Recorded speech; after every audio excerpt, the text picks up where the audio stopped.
In this video, we'll take an in-depth look at the Blade 2 movie game. Let's do it. It's a game that aims to give players an action-packed, intense experience to match the film. Ooh, so exciting. As we walk through the story, we'll also discuss movie references, cut content, and behind-the-scenes details. Don't bust a nut yet, fanboy. But to properly do so, let's start at the beginning with the game's development. Like the Blade 1 game, Activision is still publishing, but chose to replace Hammerhead as the developer, this time with Mucky Foot Productions taking over. Mucky Foot was a relatively new studio with only 2 games under their belt prior to Blade 2, those being Startopia and Urban Chaos. In an interview with IGN, Mucky Foot's Mike Diskett explains that Urban Chaos likely got them the job. They looked at Urban Chaos and saw that it had a lot of things that they wanted in Blade, such as the atmosphere, the shooting, the hand-to-hand combat, and the urban feel. I think this is why they were confident that we could do justice to the Blade license. However, Mucky Foot had been in the process of pitching a new game to Activision when they were first offered Blade, a pirate-based fantasy game called Skyships. Activision sadly weren't interested, but instead suggested Blade to them. In an interview with Escapist magazine, Mucky Foot's Gary Carr explains why they ultimately took the job.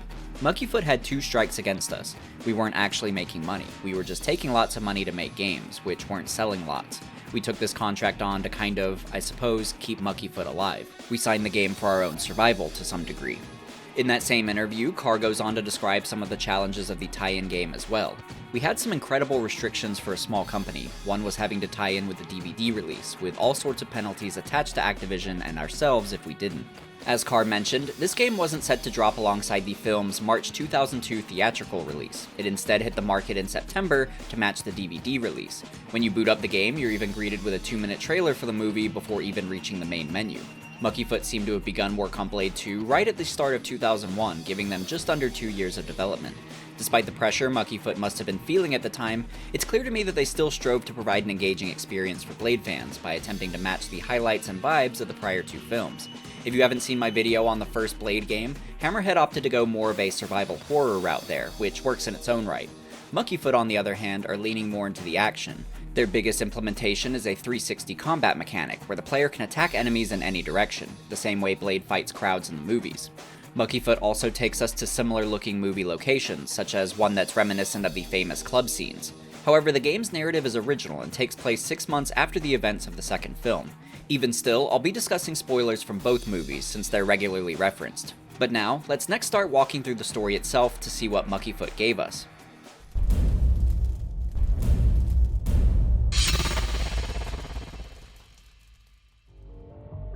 So to start, I call this a story somewhat loosely because there's not exactly a main narrative that twists and turns like you'd expect. It feels more like a bunch of side missions that are stitched together with the overarching goal of wiping out an emerging vampire threat. The way the campaign is broken up is into 3 chapters, or 4 if you count the tutorial mission, which is Whistler's base. This is a training ground within their hideout, and it's where we learn the gameplay fundamentals. It's also our first introduction to Blade and Whistler's voices, so let's take a listen. Welcome to the training area, Blade. We've got a whole lot of work to be doing. But first off, you're gonna need some training to get you in shape. Watch your teeth, old man. My shape is just fine. Just show me what I need to do.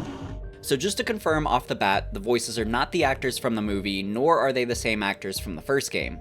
I'll go into more depth on the actors and the quality of their portrayals in the audio section of the video, but just to give some brief thoughts ahead of time, Blade is now voiced by Tom Clark, who I think does a pretty good job.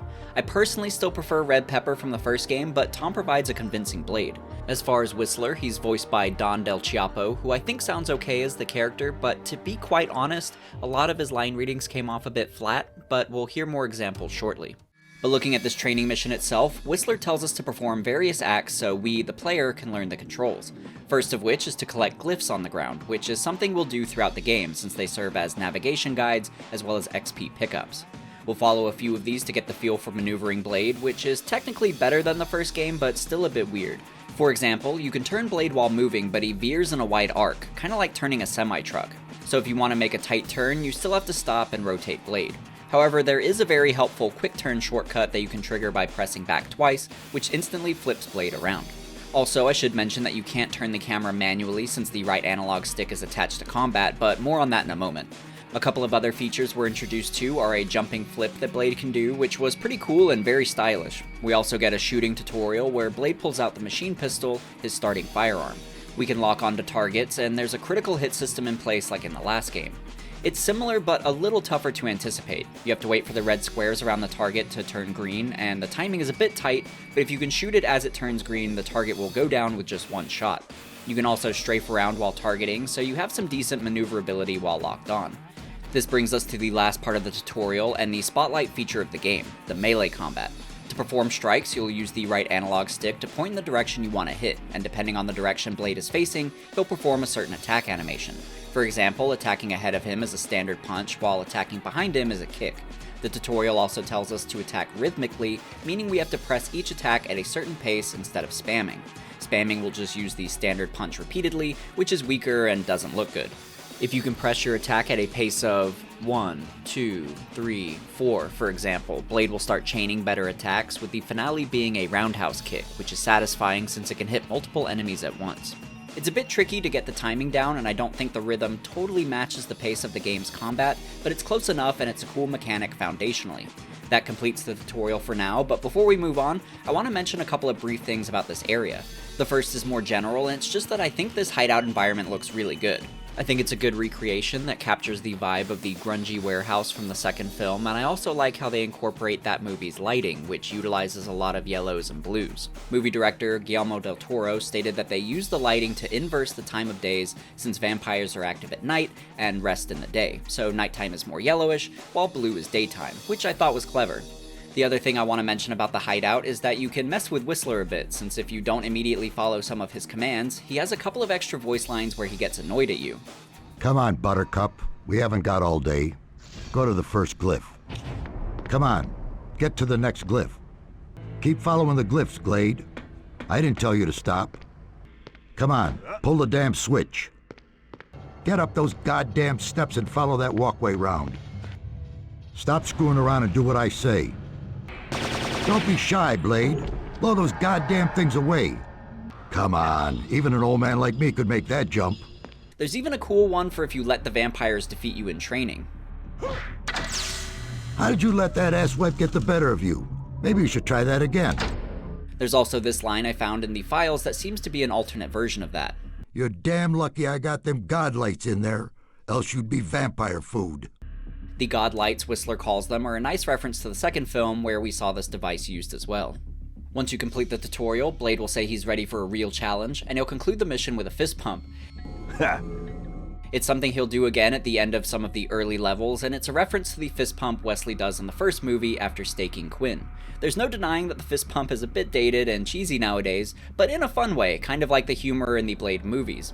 I think the fist pump embodies that fun vibe, so I'm happy it's included here. But let's begin the first legitimate chapter of the campaign. It's called Karkov Tower, and we get a mission briefing screen ahead of it. One detail I want to point out is the additional objectives section, which says, destroy the motorbikes. Each mission will have one of these, and completing the task will grant you bonus XP, like for instance level 2, which tasks you with destroying limos.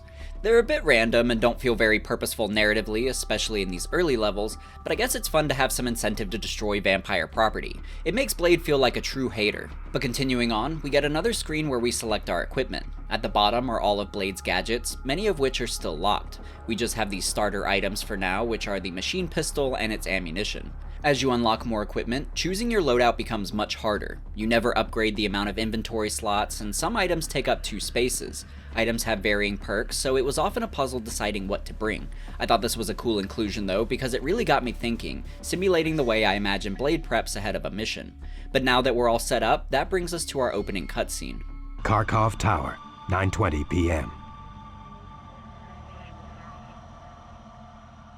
Dr. Grant says that the Karkov Tower could be a vampire safe house. We got a tip-off that an exchange is about to happen nearby. Although the details are sketchy, we believe that the exchange will involve a vial containing some kind of pure blood DNA. Keep a low profile until the exchange occurs. We don't want those assholes making a run for it with a vial of blood. When the exchange happens, you're, free to take over the negotiations. So the gist is that the vampires are doing something shady involving a pure blood sample. Our goal for this chapter is to track the sample and prevent it from exchanging hands with whoever it's intended to reach. Whistler also mentioned a Dr. Grant who gave them the intel. We'll see Dr. Grant later in the game, and she's an original character created for the story. Before continuing on, I found it interesting that it seems there was supposed to be more story details around this time too. Looking through the audio files, I found a whole section where Blade interrupts the vampire's conversation and then interrogates one of them to learn more about the package. To me, it sounds like it's regarding the transfer of the briefcase we just saw, so my assumption is that it would have taken place somewhere in this level, although I'm not 100% sure on that, but take a listen for yourself. Hey, what's with all the heavies? Don't sweat it. They're just for show. You got what we need? We got it. You got what we want? Oh, we got it all right. What the f...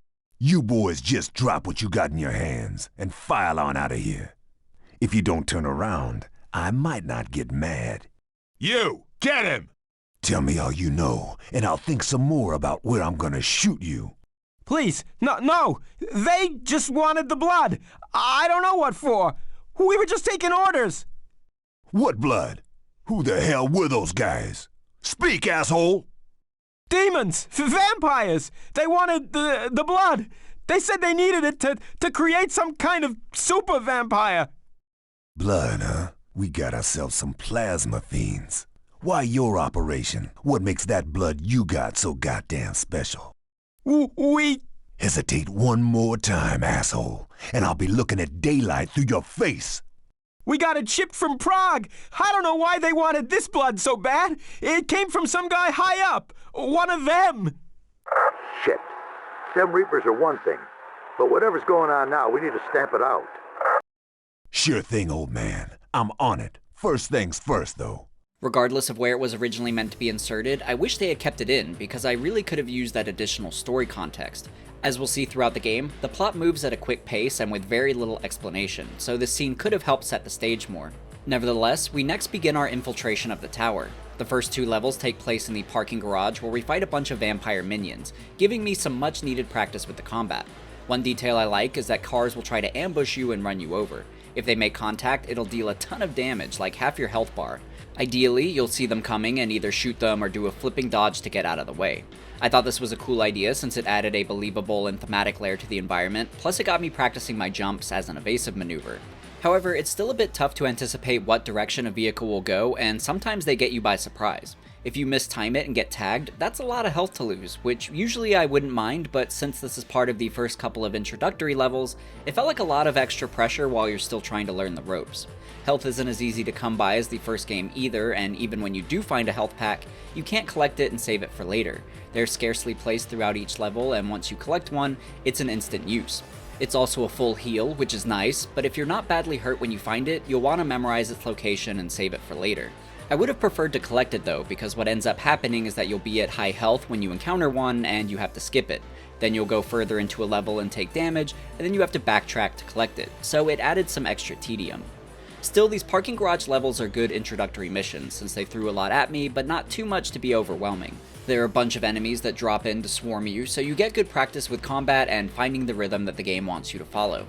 The next level is where I experience the real learning curve, and I see it as the mission that acts as a barrier to prove that you get the gameplay fundamentals and are ready for the rest of the game. The beginning is simple enough, and the environment is likely everyone's most anticipated level, since it's a club scene to match the ones from the movies. Whistler tasks us with cleansing the entire club, so we're going scorched earth against the vampires. We even start off with a great slow motion aura shot of Blade approaching the club. This shot looks even cooler on the Xbox version, since its exclusive feature is that Blade wears the iconic trench coat throughout it. It looks great during this shot in particular because you can see Blade in great detail, including the jacket's awesome red interior lining. It actually didn't have this in the first film, but it really ties the look together, so I'm glad it was added for the sequel. It feels much more thematic to use the trench coat here too, and it looks great in the game, so to me, this makes Xbox the ideal way to play the game. I only used the PS2 version for this video because its emulator had more visual clarity. There was something I found strange about the Xbox version though, and it was that it would occasionally switch off the trench coat and use the tactical outfit like in the PS2 version. Even still, it at least provided some good variety throughout the game. I should mention that I really like the default tactical suit too, since it has some really great detail. So either way, I'm pleased with Blade's character model in both versions.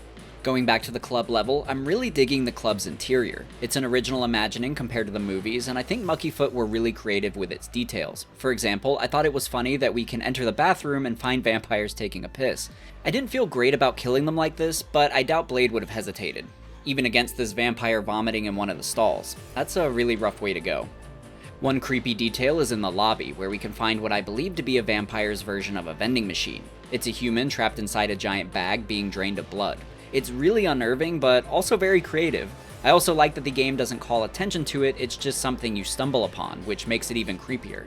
It was also an idea that was going to be addressed in the first film, but was cut.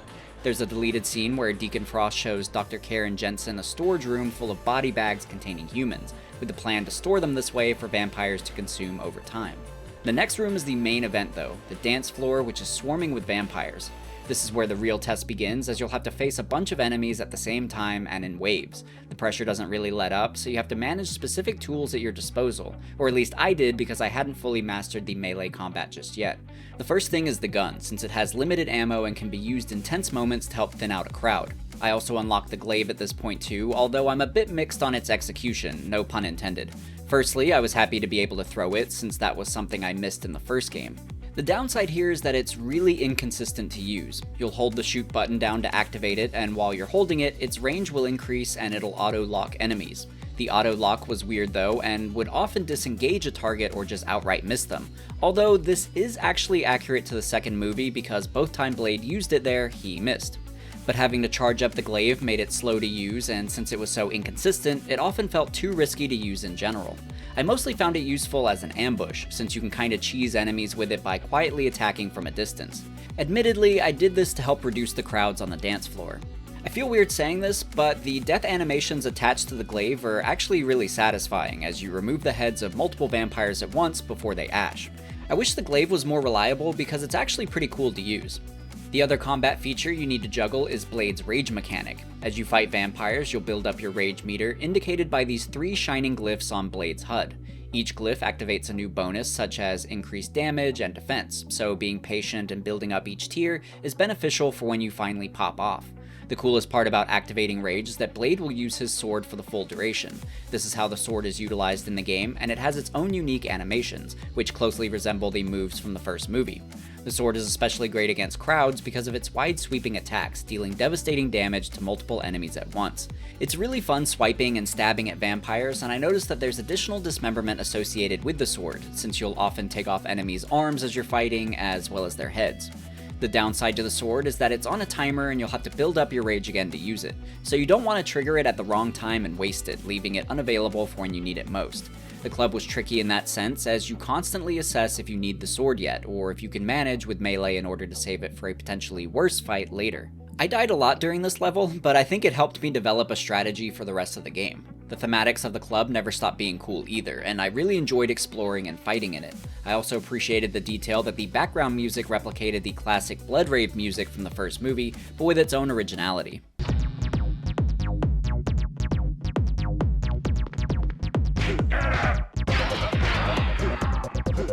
But after fighting our way through the club, we enter an elevator where Blade does another fist pump, and we're then taken to the Karkov offices.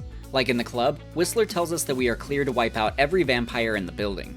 This is also where I unlocked the shotgun, so I got to test it out too. I knew the shotgun would be good, but I didn't expect it to be this much of a monster. This thing will devastate anyone and anything in front of you, which was incredibly fun to use. The exaggerated blood and knockback effects really helped to sell the power of it too. To balance it out though, it has some downsides, such as being unable to lock onto enemies, making it harder to deal with ranged ones. Plus, it leaves you stationary while firing and it's slow. But if you line up your shots properly, it doesn't matter too much because it's so powerful. The main thing I didn't like about it is that if you get trapped in a melee fight while holding it, you may not have an opening to complete the put away animation, so you'll have to strike with it. When doing so, you only have this one animation where you swing the muzzle of the gun at enemies, which was a bit dull. It's not a big deal, but I would have liked an extra animation or two. We'll talk about this more in the gameplay section of the video, but a big problem I had with the game was its redundancy, both with animations, gameplay, and audio. The shotgun is just a very small sample of that, but I wanted to point it out. Still, the shotgun is very fun, and so is this level itself. Its design reminded me a lot of the scenes from the first movie where Blade infiltrated the vampire hideout, and the gameplay matches that since it's a big action fest. It's also a destructive level filled with plenty of breakable objects. Our main mission is even to just destroy various vampire equipment such as computers and, as a bonus objective, their servers too. It's satisfying wrecking their stuff with explosive results, but it's also a bit tedious just due to how many there are to find. The computers are especially annoying because you can't just punch them since they often won't register that hit. You don't want to shoot them either and waste ammo, so you either have to perform a combo until a hit registers, or stand to the side and perform a kick. It's really clunky, but regardless, I enjoyed the action-packed nature of this level. I like the design of the next level too, since it takes place in a prestigious lobby of the tower. It features a couple of floors and an open concept, which felt more freeing since I could fight up high and then leap down to other enemies. It also allowed for a cool surprise, like seeing a new enemy type spawn up at the entrance where I had just been. This enemy is made to resemble the vampires at the beginning of the sequel who fight Blade dressed in stealth suits. I didn't find them too threatening compared to other enemies, although they seem to be better at combat and blocking. From here, we mostly retread environments that look similar to the first level until we finally catch up to the vampire we've been tracking. Behold, brothers, the essence of the sovereign Damoskinos is ours. Our dark energy is at work, and the final piece of our process is almost complete. Even in death, we Nosferatu have the power to influence life. Our leader promised this and is true to his word. Divinity is ours. Don't bust a nut yet, Fangboy. I want that vial of blood. Ah, Blade, I must apologize. You see, you are too late, Daywalker. Our dark energy mainframes are unraveling the DNA as I speak. Already our Byron brothers are gathering the raw data. The process has begun. The path to our triumph is now open. I thought that interaction was really funny and well voiced. I also want to point out how the vampire mentioned the essence of Damaskinos. This is a reference to its continuity with the second movie, since Damaskinos was the greasy, Nosferatu-looking vampire elder. As a reminder, he attempted to create a superior vampire race using his DNA, and inadvertently created the Reapers, a creature type that feeds on vampires, with the main one being his son, Nomak. At the end of the film, Damaskinos dies, but in the game, it seems the vampires managed to collect his blood, which they're planning to use here. To stop them, we need to destroy the device by shooting the power nodes. You need to be able to lock on to do that, and thankfully, you can find pistol ammo which grants you the pistol to use here, even if you only brought the shotgun, which is what I did. Once you have the pistol, the mission is quite easy. Evade the vampire hordes while you destroy the nodes of the device. Once you do that, Blade will do the cool guys don't look at explosions thing to close out the mission. From here, Blade escapes into the inner sanctum, and Whistler tells us that we managed to stop the transfer of DNA, but our new target is to find the source of some dark energy. Before that though, Whistler wants us to take down this whole tower, which he plans to do by unleashing a chemical he's concocted to unleash through their air vents. Whistler has landed a helicopter nearby, so we need to make our way to him. This level is as expected since we'll fight our way through a heavy resistance of vampires until we reach the helicopter to retrieve a canister. This added a cool wrinkle to the fight where we have to drop the canister to beat up enemies before picking it up and continuing forward, but we're essentially just backtracking through an extended combat section, so another example of this game's redundancies. It's a little tedious, but it at least felt purposeful, and the payoff of unleashing it into the vents was pretty cool. This closes out that chapter, as we're now on to the next one called The Lairs of the Byron, with the Byron being the next vampire group that we're hunting. We have a lot of new equipment too. An armored vest, which increases our defense, silver knuckle dusters, which increases our melee damage, and UV grenades, which were very prominent in the Blade 2 movie. We'll discuss them more in a moment. For now, the chapter starts in the subway. Whistler informs us that while we were at Karkov Tower, vampires came and kidnapped Dr. Grant, so we need to find her. It's weird to me how glossed over Dr. Grant has been so far. She's seemingly important to the story and an integral member of Blade's team, but so far I'm like, who? I wish the game introduced her to us early, maybe by having her in the hideout at least, because I have no connection to her yet, especially since she's an original character. I don't think we ever find out how she came to be a part of Blade's team either, which is odd. After listening through the audio files, it appears that the plan was for us to meet her in the hideout at the beginning of the game, since there are some voice lines where she's introduced to Blade. It also sounds like we might have been able to explore the hideout more freely, as Whistler mentions walking to a training shed. Blade, we got a lot of work to do, so I'll make the introductions quick. This is Dr. Grant. She'll be helping out around here for a while. It's a pleasure to meet you, Blade. I've heard a lot about you. The pleasure's all mine. So, what have you got for me? A friend of yours, old man? More of an associate, really. Let's just say that we got similar interests in our fanged friends. Anyway, I got you some work done on the north side of town. But first I suggested you do a little training. The training shed is straight ahead. Again, I wish they had kept this because it would have helped a lot with giving me some sort of frame of reference to Dr. Grant. Nevertheless, she's been captured and our goal is to find her. Her GPS tracker leads us to the subway, so we start there. Just in these early moments, I encountered some fun details in the environment. To start, we can find a newsstand with some generic magazines listed. No comic or movie references that I caught, but lawnmower racing certainly stood out. Is that a real thing? There are also some posters on the wall, for example, one for a movie titled Bite 2 with the subtitle Taste the Fear. This is a riff on one of the Blade 2 movie posters since the visuals remain the same, but the actual subtitle was Know the Mark. This refers to the image in the center that shows the inside of someone's lip with a vampire glyph tattooed onto it. This is reminiscent of the glyphs that familiars have, as we saw in Norman Reedus' character in Blade 2.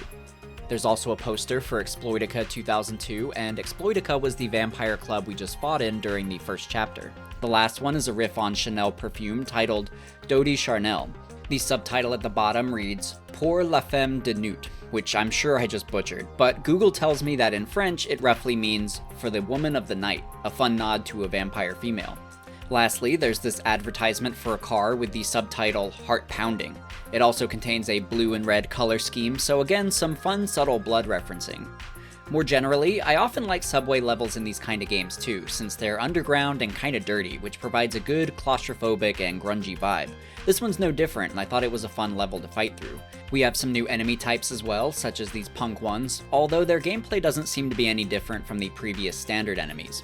Another cool exploration detail is that you can find vampires known as ghouls hidden around the map, and they're these Nosferatu-looking guys. You can also explore these subway tracks, and I learned the hard way that the trains will in fact kill you on impact. I thought the threat of the trains was cool since it was tense fighting enemies as they sped past. It reminded me a lot of the Blade 1 subway fight, which I'm sure was the idea. This level was also where I found out that if you're low on health and stop moving, Blade will hunch over in pain to take a breather, which I thought was a cool detail that's both immersive but also informative, since it's an additional way to tell the player that their health is low if they haven't been monitoring their HUD.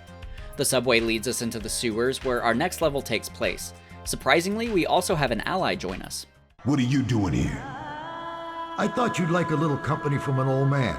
And besides, I have something here that might come in handy. Huh? I've checked out the schematics of the area, and now I feel like doing a little damage of my own. You ain't having all the fun. What's the plan? You just try and keep up. Watch my back. We're expecting some unwelcome guests. I'll do the rest. Let's do it. Yep, this game has escort missions. This one isn't too bad though, since Whistler can protect himself with his shotgun. Still, he's not impervious, so you want to stick close and protect him. A neat wrinkle is that this level will tempt you to deviate away from him with its many additional paths with ammo and XP glyphs littered all around. I can't confirm this, but I think the game knows when you do this because there were times I would make sure the area was clear and then go retrieve something, only to have a random vampire start attacking him out of nowhere. Either way, it's always a risk versus reward decision to go grab a resource, even when you think you're clear, which was something I actually liked.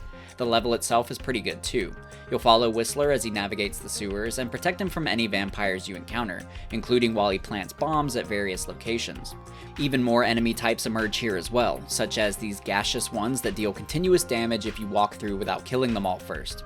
They'll also grab you if you get close, which is really creepy, especially the way he's just gnawing on Blade's ass. The worst new enemy type is the Reapers, the same creatures from the Blade 2 movie. I thought they were wiped out at the end of that film, but apparently not.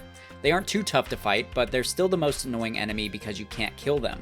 They'll forever stand back up and continue to hound you. There are also a lot of ranged enemies who deal significant damage if you don't defeat them quickly. So with all of these threats, I had to rethink my loadout after a couple of losses. For example, I was bringing the shotgun because it's so powerful, but I soon learned it wasn't optimal for this level for a couple of reasons. One, only the machine pistol can reliably deal with those ranged enemies, but two, because the shotgun can also obliterate Whistler.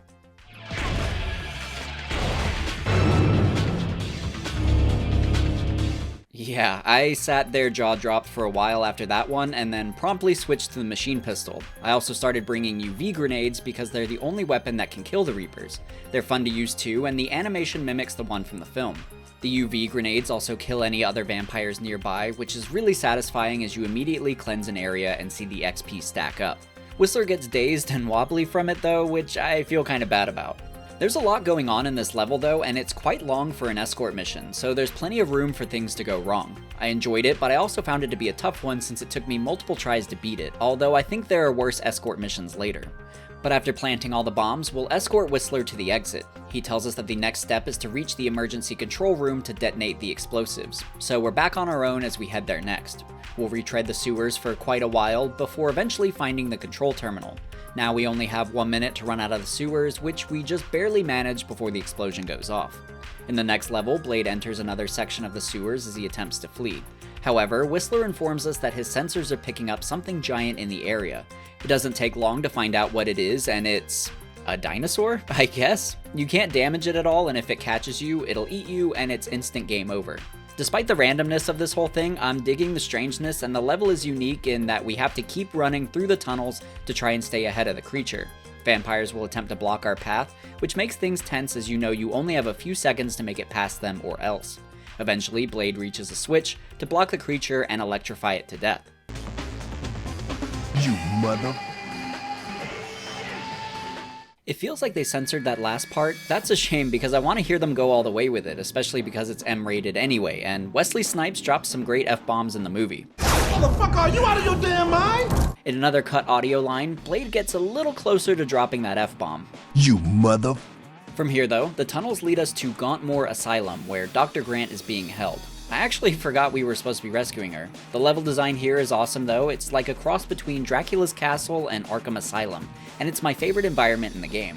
There are a bunch of artistic additions that are really thematic, like this artwork of vampire faces surrounding a blindfolded patient, or this guy that's just hanging here in a random cell. You can also use them like a punching bag, but I doubt that was intended.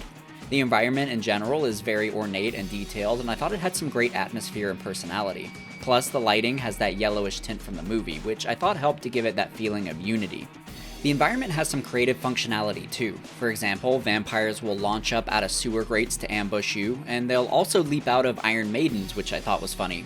I also happened upon this fake wall, which led to a secret room with a bunch of enemies. Inside, it had a switch to shut off electricity in an area of the asylum, which was another neat detail of this environment, since electrified floors prevent you from rescuing prisoners. Releasing them is your bonus objective, and I thought this was better than the prior side objectives, since it felt heroic and more purposeful instead of just blowing things up. I also like the new enemy types, such as these guards with stun batons. They're fitting for an asylum, but I also like them because they were a problem for Blade in the first movie, and they were part of a great fight towards the end of the second film. There are also big enemies wielding an electrified axe, like an executioner type, which is pretty intense. But overall, I felt like this was the most creative of the environments in the game, and I really enjoyed exploring it.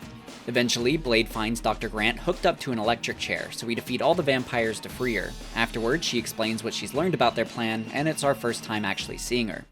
Looks like I got here just in time. Thank you. You couldn't have timed that better. They were about to try out a little extraction on me. Extraction? They've progressed beyond just blood-sucking. Every human in here is having their life force sucked out of them.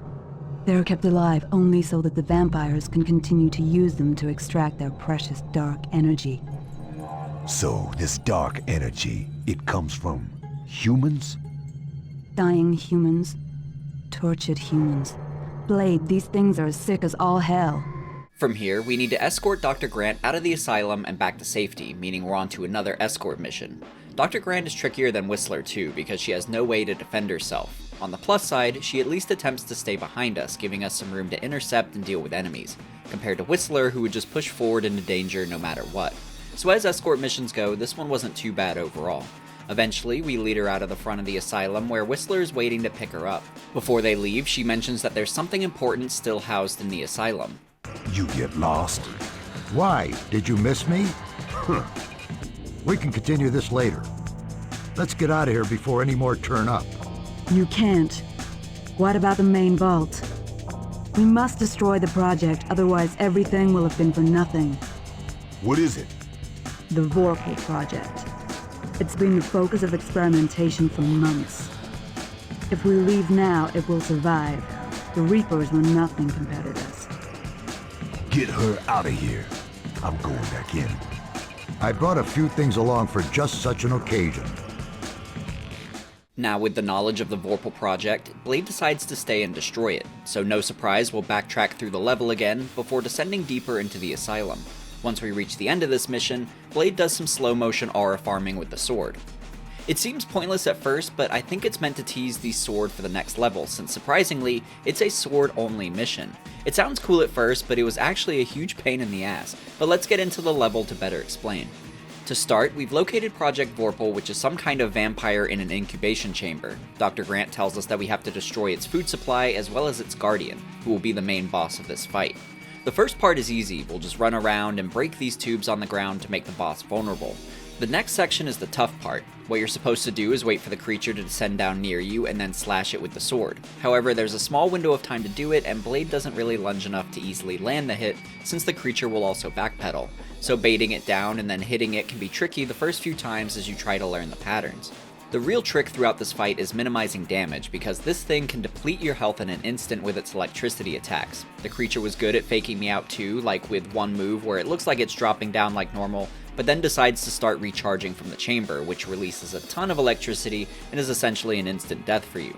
No matter what, you have to get close to the creature to damage it, but that's really risky, especially if you don't have the timing right, not to mention all the annoying and infinitely respawning vampires that drop into the arena. You know what would help a lot in this fight? A gun, just like the one I had right outside the door to this room. It's so frustrating that we're forced to use the sword since it artificially makes this level so much harder, and we're at a huge disadvantage now. After a bunch of tries, I had rules for myself for just approaching this creature. If he drops down too far away, just turn around and run because it's gonna blast me. If he drops down even remotely close to that chamber, don't even risk it. Wait for him to drop somewhere in the back and then slash at him. You know what's even more annoying though is that his health bar always gets to a point where there's just a minuscule sliver left at the end. Mucky Foot were absolutely trolling with that one, and I died at this moment a few times because the creature seems to drop in a more reserved fashion and escape quicker afterward, or maybe that's just in my head. I'm not sure. Regardless, I'm gonna be straight up, I did not like this boss fight. I really hated it. It was unnecessarily frustrating, and worse, it wasn't fun. I was so relieved when I finally beat it and could just move on. But when you defeat the Guardian, the vampire in the chamber explodes and we're free to leave. This takes us to the final chapter of the game, the Arcan Mountain Base. Why are we going here? Apparently, from what I'm gathering on the mission screen, the Arcan vampires are the true power behind the Karkovs and Byrons. In the intro cutscene, Whistler tells us that Dr. Grant learned the location of the Arcan's base while being held in the asylum, and that there is some kind of big secret being housed here.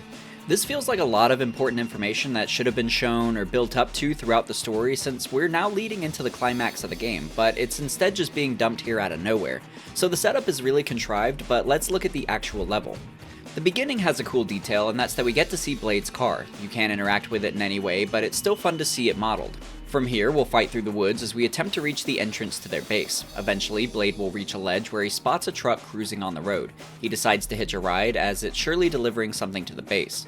The plan works, and it drops Blade off within the compound. Also, we can now see the branding on the truck, which reads, Moo Cow Milk, like Mom used to make. Oh god. At this point, Blade just hops off the van and the radio's Whistler. You still there? I'd almost given up hope. What kept you? I lost myself in my work. Got any info on the compound? Always a perfectionist. I got some big power surges down there screwing with my sensors. My vote? Tear the whole thing down. Ask questions later. As Whistler suggests, we'll now attempt to blow up the giant dark energy canisters, so we next spend our time fighting throughout the compound to reach them. There's not a whole lot to discuss about this level that we haven't already, but there is an interesting side objective. As we explore, we'll occasionally find some hidden rooms swarming with small vampires with Wolverine-like claws. They're protecting these vampire embryo chambers in the center, which we can destroy. This is based on the Blade 2 movie, where Whistler blows one of them up. Eventually, Blade finds the dark energy canisters, but needs a way to destroy them. Soon enough, we find some kind of volatile substance in a container, which we carry back. Blade drops it into the opening, and boom! Now we just have to do it again with another canister elsewhere in the building. So as you can imagine, this is a very long mission where we're backtracking and doing a lot of the same things. But after blowing up this second canister, we call Whistler again. He tells us to escape before reinforcements arrive, so we do just that. We'll run back through the compound as a bunch of vampires descend onto us, so it's a pretty hectic combat level. We escape the same way we came in and move on to the next mission. At this point, Whistler informs us that there's some kind of energy receiver in the area that needs to be dealt with. Dr. Grant knows how to shut it down, so the mission, of course, is to escort her so she can handle it. One compliment up front is that I like the design of the interiors that we explore here, since the glass floors and sci-fi laboratory look is reminiscent of the one near the end of Blade 2. Soon we find Dr. Grant and begin the intense part of this mission. Dr. Grant? Whistler wasn't sure if you got the message. I did. I hope you know what you're here for. Yes. You filled me in on the way here. Just show me where it is. Somehow, I don't think it'll be that easy. Come on, let's go. Blade's right, it won't be that easy, since this ended up being a very stressful mission for me. It's a long one, and there are a ton of enemies to protect Dr. Grant from, including newly introduced kamikaze enemies that will blow up when close. Help me, Blade! Along with that, normal enemies are smart enough to swarm you while a couple break off for Dr. Grant. She also takes damage from you, which makes it tricky to fight enemies off of her, especially if you're in rage mode. Then there are these circular rooms that have plenty of general vampires, but also vampires on the upper level, as well as machine gun turrets around the perimeter. Then Reapers return, so hopefully you have some UV grenades on hand. My point is that there's a lot to juggle and plenty of opportunity for her to lose significant health. I had to redo this mission a few times, and since it's such a long mission, restarting felt incredibly punishing. On around maybe my fourth attempt, I managed to reach a save point while she had only a sliver of health left. I was at first relieved, thinking it was mission complete, only to find that we still had further to go. Lucky for me, it's a bit of a strangely placed save point because you really only need to cross one more hallway to reach the actual mission ending. Once there, Dr. Grant begins her work, but things soon go awry.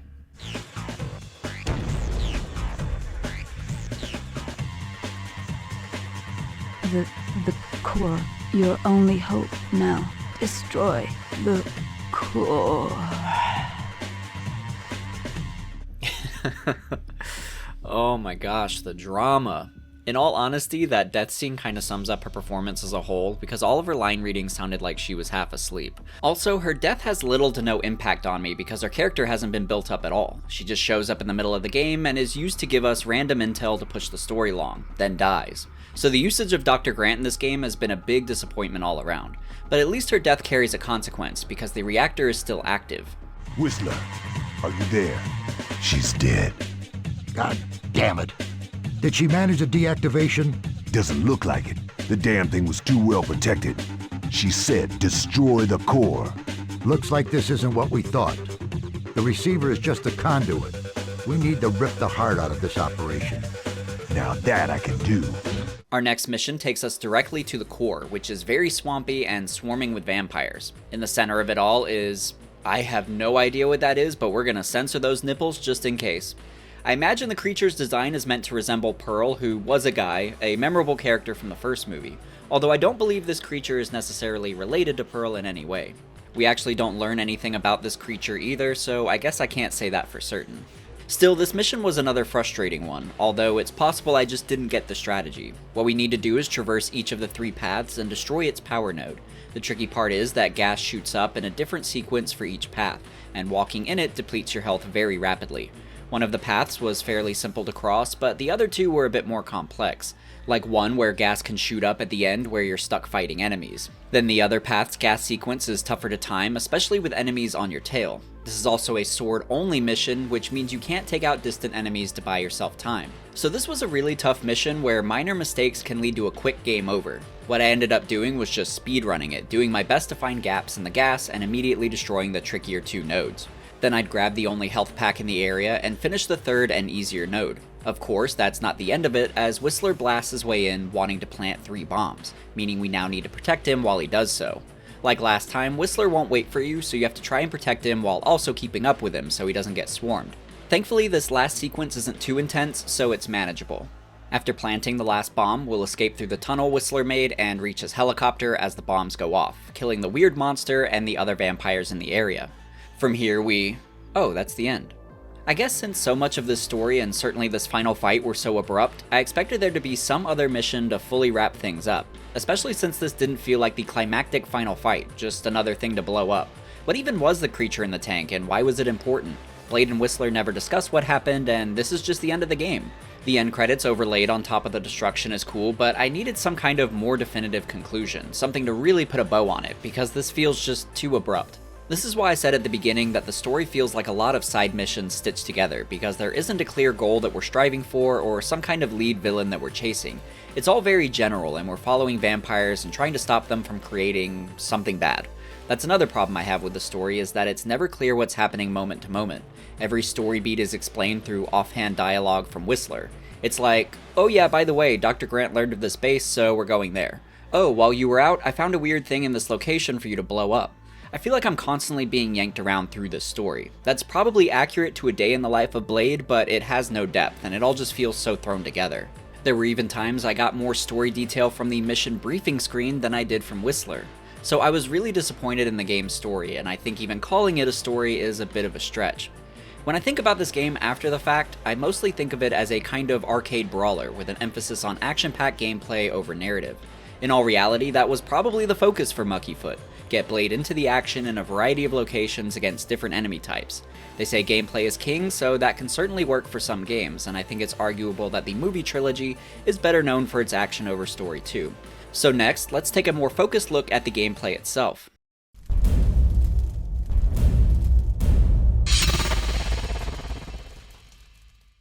Let's begin with the highlight of this game, the 360 combat system. Foundationally, I like this a lot. In the movies, we see Blade mixing up targets with a variety of martial arts attacks, and the 360 combat system does an effective job of simulating this for us, as we can now battle a crowd of enemies all at once. It's very interactive since the player has to think through and keep things in mind in the process.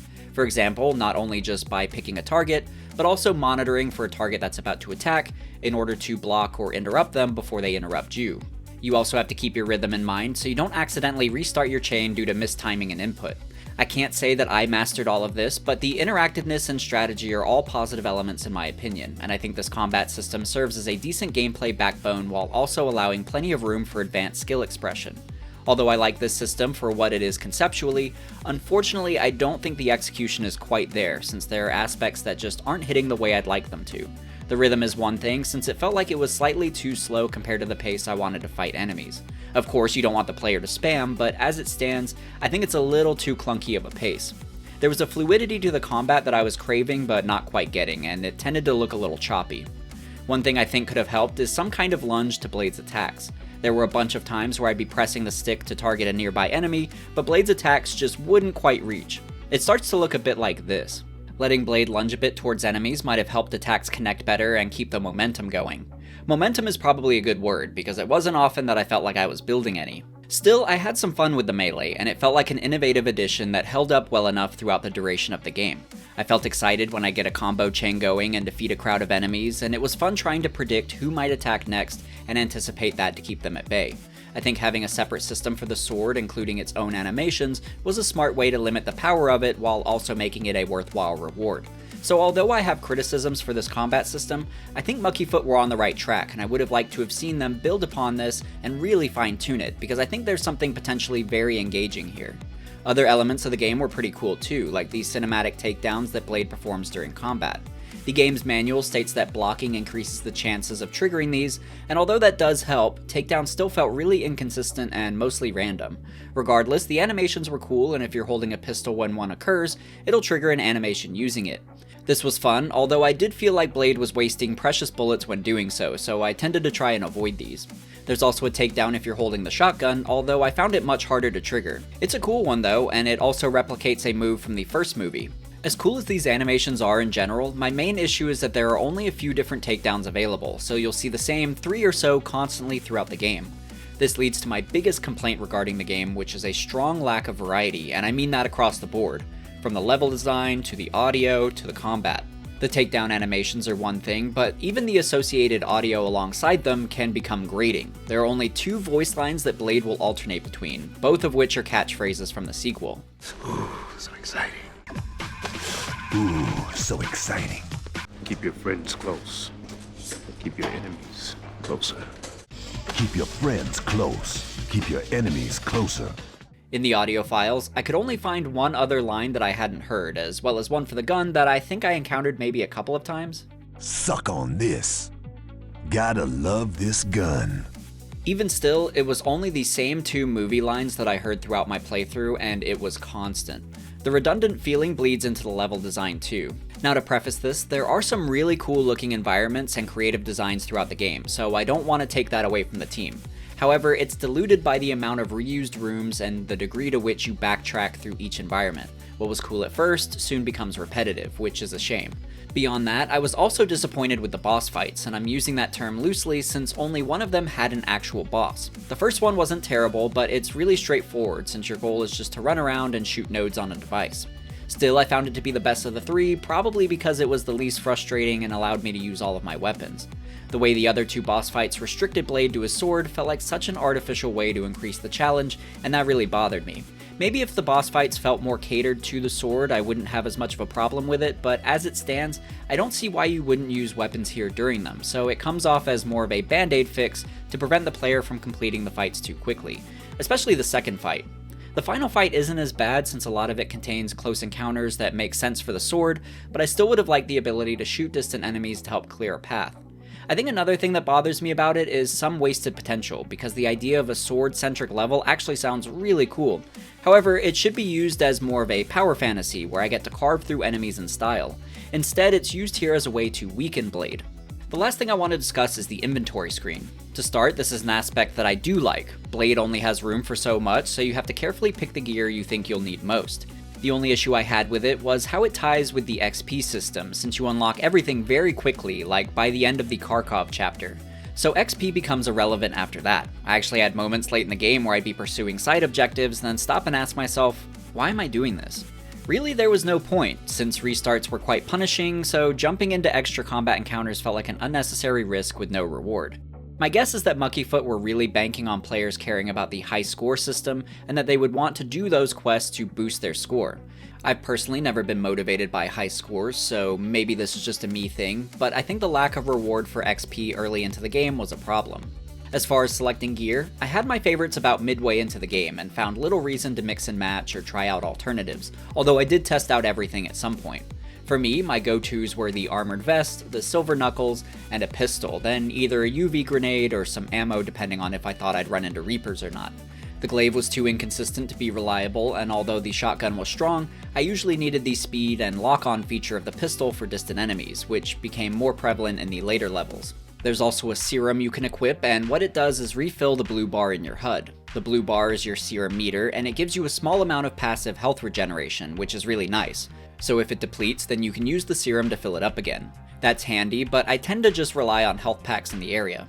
While pointing all this out, I want to emphasize that I don't think my build is the optimal way to do things, or that this is how everyone should do it. I could totally see other players dropping the vest and adding the shotgun or more UV grenades or whatever. For example, if you want to swap around weapons a lot like in the movies, you could just equip the pistol, shotgun, and glaive. You'd just be weaker in melee and survivability. I like these trade-offs though, and I appreciate the pros and cons that you need to mentally address for yourself when choosing what to equip. So I like this freedom, and I'd be interested to see how other players approach each level. For a player who is striving for a high score, I could also see it being fun to play around with your loadout to find the most optimal starting point. So I think this system accommodates all play styles effectively.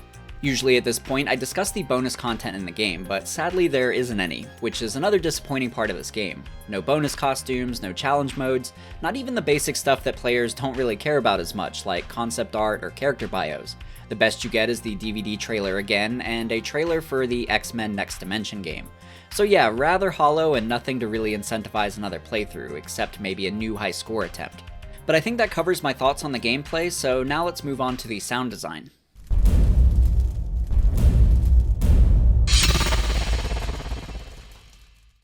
Starting with the voice actors, this time we have Tom Clark voicing Blade. He does a pretty good Blade voice and remained consistent throughout the game, so overall I was quite happy with his performance. Next is Whistler, who's voiced by Don Del Chiapo. His resume was surprising to me as well, but only because this was just one of his 3 roles, with the other 2 being voice credits in the games Gothic 1 and 2. So he was only acting from 2001 to 2002, which is quite interesting, and there's not even an image of him to reference on IMDb. The only one I could find was sadly from his obituary from 2014. After reading it, my assumption is that Don had been working in insurance for most of his life and decided to take a crack at voice acting somewhere down the line, which is pretty cool if my speculation is accurate. I find that quite inspiring, too.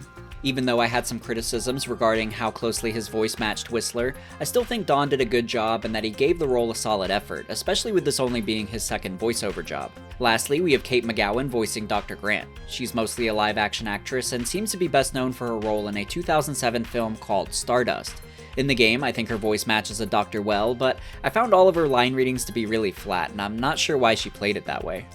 Another audio choice that I found to be strange was voiceover for tutorial and mission briefings. There are male and female variations, and I honestly can't tell if they're computer generated or not. I assume not, so I suppose that's a compliment to the actors. Still, they felt so unnatural that it kept taking me out of the game, and I think I would have just preferred to read the text. Push the right analog stick towards the switch to pull it. Press the square button. To jump, press the X button. To shoot, press the L1 button. To strafe. Pursue the vampire with the blood to the upper floors of the tower. Make your way through the club and find your way to the upper floors. I don't want to sound mean, but in all honesty, outside of Blade, the voice performances left a lot to be desired. My guess is that this could be due to voice direction, since performances seem to struggle across the board. But overall, I was disappointed in the voice acting this time around, especially compared to the first game. But continuing forward, let's next look at the music composed by Martin Oliver, who composed Urban Chaos and Startopia for Mucky Foot as well. To start, I think the music itself is okay, but the problem again is monotony, since I heard the same tracks reused often throughout the game. There was one track in particular that haunted my dreams, not only because I heard it so frequently, but also because it had vocals that themselves were too repetitive. It's the same line over and over, with the line being, "That's really twisted." That's really twisted. That's really twisted. That's really twisted. I heard this man tell me about how twisted it is way too much. The strange thing though is that I kind of actually like it at this point. It's so strange and so early 2000s that it now feels iconic to the game for me.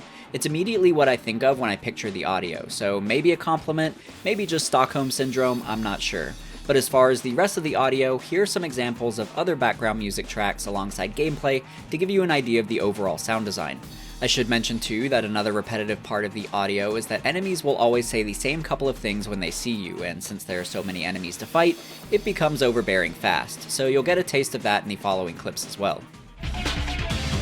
It's the Daywalker. It's the Daywalker.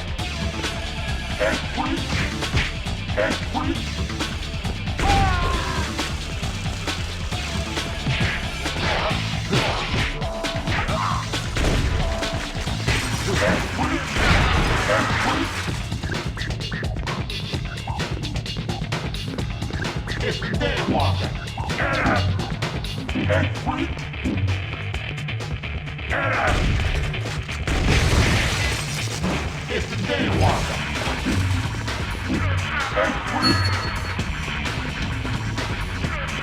It's the Daywalker.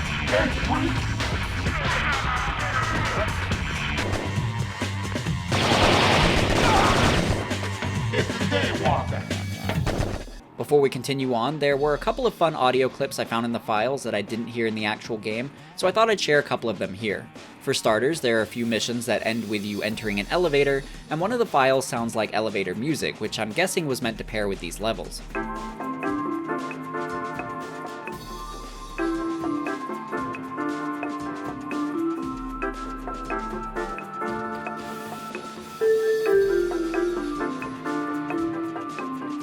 Lastly, just to throw in a couple of random ones, here's some additional lines that I didn't hear, starting with what I assume are civilians. Then lastly, a funny one from Whistler that I believe is from a cut rage mode tutorial. Don't shoot! Don't shoot! Christ, I just shit my pants. Let's get out of here. Run! Yee-haw! You cut his goddamn head off. There are also lines from another character who sounds somewhat important, although I have no idea who he is or where exactly he would have shown up, but he seems upset that Blade is ruining his plans. Vaga, I sense a disturbance. Clarify. Vaga, explain this disorder. We have not yet received the Vorpal Reaper Project DNA. Karkov, you will submit immediately. Karkov! Ah, the Daywalker! Now we must wait for the passing of 100 more moons until our guardian can be born. But now that we've discussed the game's audio, let's start to wrap things up in the conclusion.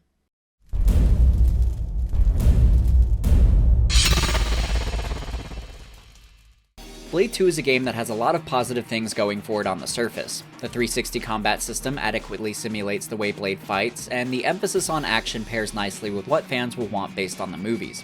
It also aims to please fans with plenty of references to both the first and second films, making it a great hybrid game. So ultimately, the Blade 2 game feels like a museum containing all the great things about the movies, so as a movie tie-in, it checks all the boxes, while also infusing its own originality. Unfortunately, the execution overall is lacking, leading to a game that ultimately feels shallow and redundant. Still, I can't help but see the foundation for something good here, especially because a lot of my complaints stem from me just wanting more from the game based on what it's currently offering. I want to see this combat system more fleshed out, I want more XP progression, I want more incentive to boot up a second playthrough. Blade 2 could have benefited greatly from a delay to get these things in line, but as we heard from Gary Carr's quote at the beginning of the video, a delay wasn't an option without incurring penalties, so the result is a game that feels unfinished. That being said, I see the effort that Mucky Foot put into Blade 2, and I would have liked to have seen them return for a third game to enhance these features, assuming they'd even want to return. Blade Trinity never received a console game, so they didn't have that opportunity regardless. However, Mucky Foot did actually begin work on another Marvel movie game after Blade 2, THQ's The Punisher. Some of you may be confused right now because we covered that game a while back and it was developed by Volition. Well, Mucky Foot took a crack at it first, before it was cancelled by THQ when THQ decided they wanted to develop in-house instead. Not much is known about Mucky Foot's Punisher game, except that it would have been an open world game of some kind.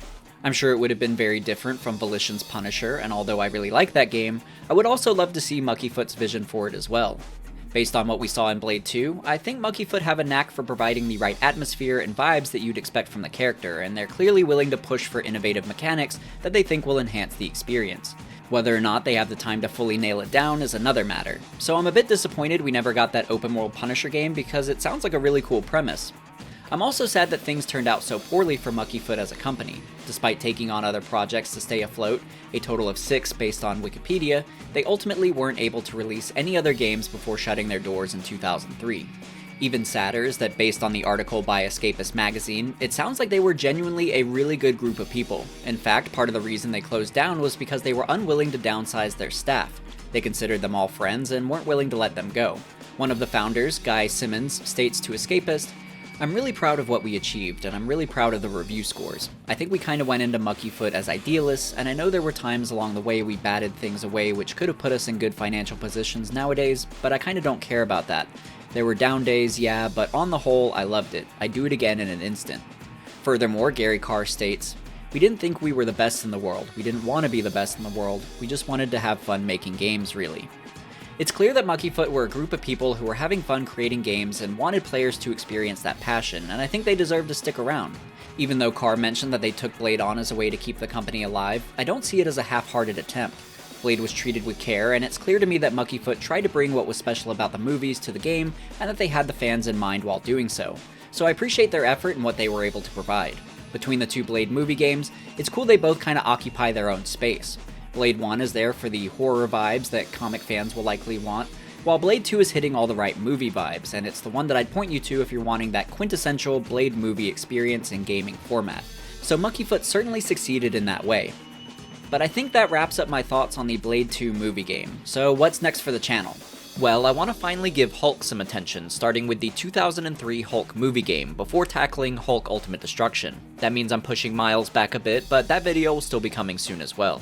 In the meantime, you can find me on TikTok and Instagram, where I have daily posts, and I also want to give a big thank you to everyone supporting the channel on Patreon and YouTube memberships. It truly means a lot to me, and I greatly appreciate it.